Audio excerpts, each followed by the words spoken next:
আসসালামু আলাইকুম। সবাই কেমন আছে? সুস্থ আছে ইনশাল্লাহ।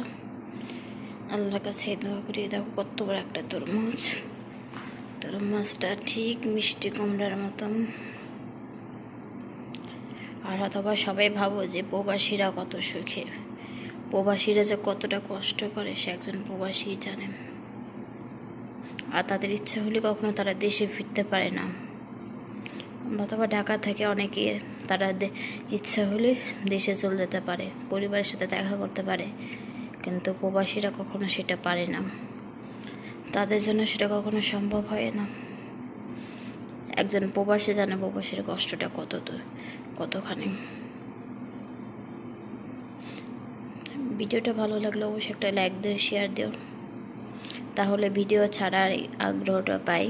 আর আমি সবার মতন সুন্দর মতন কথাও বলতে পারি না, ভালো মতন ভিডিওই ছাড়তে পারি না, সেজন্য দুঃখিত।